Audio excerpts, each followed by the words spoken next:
My parents chuckled. Your kids will never be as successful as your sisters. I stood up and said, then tell her to pay all the bills. I'm not sending money anymore. Mom froze. What money? We never got a cent from you. My name's Megan. I'm 33, the oldest daughter, the one who remembers everyone's birthdays and keeps spare phone chargers in my purse just in case. I work as an operations manager for a logistics company. 2 kids. Liam is 8 and collects rocks. June is 5 and believes Band-Aids cure feelings. I pay my bills on time. I label leftovers. I'm boring in the best way. Sunday night, we were at my parents' house for lasagna. The TV was on mute. My dad clicked a pen like it owed him money. My sister, Ava, lounged on the couch in her gym set, perfectly tanned, scrolling. I was telling Mom about Liam's science fair volcano. She wasn't listening. She was watching Ava's phone like it was a movie. Dad chuckled and nudged Mom with his elbow. Face it, he said, nodding toward a photo of Ava's kid at a piano recital. Megan's kids will never be as successful as Ava's. The room went quiet.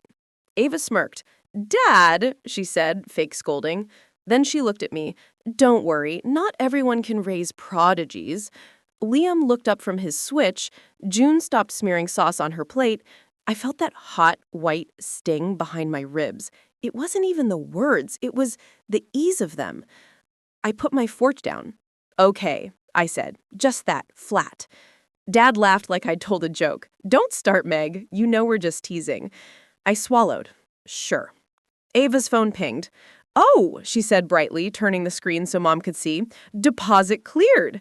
My mother clapped her hands. Praise God, she breathed at a volume that made it a prayer. Liam whispered, what deposit? I squeezed his knee. I took a breath, reached for my water, and tried to let it pass. New rule, pick my battles. Then Dad added, still smiling, some people help family without being dramatic about it. Not everything has to be a production. Something in my neck went tight. I stared at the tablecloth and traced one of the little blue diamonds with my thumb. The clock in the kitchen ticked too loud. I counted to 5, 10, 15. Then I stood up. My voice came out steady.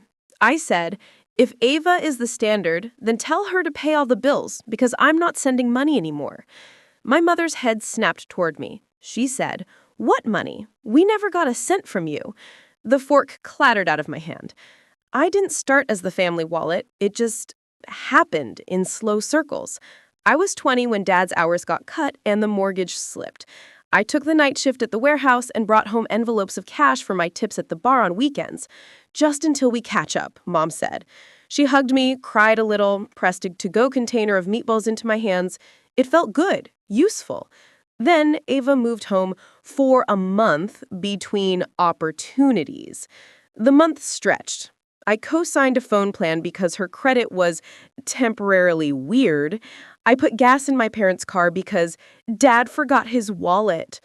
When I had Liam at 25 and my ex bailed, I thought the help would even out, that they'd see me. They didn't. I was sturdy, so I held more. When June was born, I stepped into a better job. We weren't rich, but we were stable. Autopay became my coping mechanism. I set up the electric bill for my parents because the late fees made me itch. I covered their internet because Dad loved his games. We'll Venmo you, Mom would say. She never did. Then the water was added just for a few months, then the property tax, then Ava's car insurance when she got scammed by a mechanic. Every time I told myself this would be the last one. I kept track. I have the Notes app to prove it. Line after line, month after month, amounts, due dates, tiny comments like Dad's hospital copay and Ava's tuition deposit promised to repay. I made color-coded labels, blue for utilities, green for one-time emergencies that turned into subscriptions, orange for Ava. Ava's emergencies were pretty and loud. She'd say, my skincare brand is about to pop. I just need a bridge. My coach said, if I invest in myself this quarter, my landlord is a psycho and threatened to evict me for being 1 day late. She called me the morning of my first day back from maternity leave with June. Meg, I'm literally shaking. I'm at the bank and my card's declined and they're being so rude. Can you, just for today... June was screaming in the back seat. I was already late. I wired her $450 and cried in the parking lot. My parents had a chorus. "We're family. You're the responsible one. Don't keep score. It's tacky. We'll pay you back when we can. Ava is trying." The group chat was a minefield. I'd share a photo of Liam's volcano with its lava made of dish soap and food coloring, and Ava would drop a selfie from a rooftop event. Then Mom would comment 12 heart emojis under Ava and nice under mine. If I mentioned swimming lessons, Dad would reply with a screenshot of a bill. "Any chance you can cover this week? Dad's check got delayed." If I didn't reply fast enough, Mom would write, "Megan, are you okay? We're worried." And there was the Sunday night cash envelope, the one I put in the bread box because Dad hated digital. It started at $50, then $100. The last 6 months, it was $300, folded once, pressed under the plastic bag of hamburger buns. If I forgot, Mom would text me the next morning, "Bread box was empty. No thank you, just that." The worst part wasn't the money. It was the stories. When I got the promotion, Mom told the aunts Ava coached Megan on interviewing. She wouldn't have gotten it otherwise. When I asked Dad to watch Liam for 2 hours so I could take June to the doctor, he sighed and said, "Your sister is busy. She works on her brand nonstop." Then he sent me a link to Ava's 30-minute Sunday reset vlog where she poured iced coffee and wrote "boss" in a planner. Comments were, "Queen, inspire us." I swallowed it because conflict felt like drowning. I kept the peace. I kept the receipts. 2 weeks ago, the call came from the school. Liam needed a retainer. Not cheap. I looked at my budget and realized the line for family was bigger than groceries. I said nothing. I moved numbers around. I cut takeout. I ate the kids' leftover chicken nuggets and pretended I liked it. I told myself, once Dad's knee surgery is over, things will ease. Then Sunday happened. The chuckle. The piano video. The deposit cleared. I knew exactly what deposit. I had moved it Friday morning, $600 to Mom's account to cover their car payment because late fee is brutal. Ava's deposit was her freelance invoice from a brand she got through Mom's friend who made a call. But in our house, money follows volume. Ava is volume. When I stood and said, "Tell her to pay all the bills," my voice shook only on the last word. Mom's face went flat. "What money? We never got a cent from you." My ears ring. I saw the bread box, the Venmos, the auto pay screens. The time I picked up their power bill the same week I soldered Liam's backpack with fishing line so I wouldn't have to buy a new one. I saw the little pile of coins in our junk drawer. I saw June putting back a stuffed giraffe at Target because she didn't need him that much. Ava laughed softly. "Meg, don't be weird. Nobody asked you to martyr yourself." Dad pointed his pen at me. "Enough drama," he said. "Sit down. Eat." I looked at my kids, their faces, my boy's clenched jaw, my girl's mouth in a small O. I understood exactly what this was. Not a misunderstanding. A script. I didn't sit. I pulled out my phone, opened the Notes app, and scrolled. The list was long enough that my thumb got tired. October, $185 water. November, $219 gas. December, $300 cash bread box. January, $112 internet. March, $450 urgent car thing for Ava. April, $600 car payment. May, $90 copay. June, $300. Dad rolled his eyes. "Put that away." I didn't. "I said you never got a cent," I said to Mom. "That's not true." Her chin lifted. "We never asked you for anything." Ava snorted. "She's doing that thing again." I clicked open my bank app. "These are transfers to your account," I said quietly. I turned the screen so Mom could see. "This is the electric bill portal with your address. This is the auto pay confirmation for your water and garbage. These are screenshots of my texts sending the confirmation codes when you forgot your password. Here's the receipt when I paid the DMV fee on your car because you said Dad's card kept declining." Mom's mouth opened, closed. Color rose to her cheeks. "I don't keep track of that stuff. Your father handles it." "Good," I said. "Dad." He leaned back in his chair, pen ticking faster. "Why are you trying to embarrass your mother?" "I'm not. I'm telling you I'm done." My voice surprised me, calm. not a tremor. I'm not paying for this family's phone plan. I'm not covering late fees. I'm not putting cash in a bread box. If Ava is the successful one, tell her to take over. Ava lifted her palms. I didn't ask for any of this. Don't put your resentment on me. I'm putting the bills on you, the ones I've been paying. Mom slapped the table. The salt shaker jumped. You ungrateful girl, she hissed, low and sharp. We raised you, we fed you, we watched your babies while you built your career. How dare you come into my house and accuse us? I watched my babies 3 times last year, I said, because I keep numbers when people use feelings like weapons. Twice for 2 hours, once for 50 minutes. Ava scoffed. God, you're exhausting. Dad stood. You think you're somebody because you have a salary. You think money makes you better. I shook my head. I think money pays for water. I looked at my kids. Get your shoes. Liam slid from the chair. June hopped down. She took my hand like she was 5 and afraid of ghosts. As we reached the door, Dad called after me, his voice hard. You're choosing to break this family. I didn't look back. No, I said, I'm choosing to stop funding it. They blew up my phone before I hit the end of the block. Mom, you humiliated us in front of your sister. Dad, bring the kids back. We need to talk without little ears. Ava, FYI, our parents are hurt. You always do this when things are going well for me. Therapy? I put my phone on Do Not Disturb. We drove home with the windows cracked. June fell asleep mid-complaint about her seatbelt. Liam stared out at the streetlights and said, softly, I knew you paid for the internet. I didn't answer. My hands were shaking too much to hold 2 truths at once. My son knew, and I was the one who taught him to notice. On Monday, I canceled the autopays. I spent my lunch break on hold with 3 different utility companies. Effective immediately, I said into 3 different robotic voices, remove my card. I changed the phone plan password and took my parents' line off the account. I closed the joint Costco membership Dad had insisted I open because the executive rebate makes it worth it. I turned off the $300 cash reminder on my calendar. I sat at my desk and stared at the sudden, clean gaps. At 3:12 p.m., Mom called from a different number. I answered. Water got shut off, she said, breathless like I'd set a fire. Is this your doing? It's the city's doing, I said. They need payment. Silence. Then, we don't have it this week. I exhaled. Ask Ava. She gasped like I'd slapped her. She's just getting her business off the ground. How can you be so cruel? Cruel? I repeated. Okay, and I hung up before I said something that would rake me later.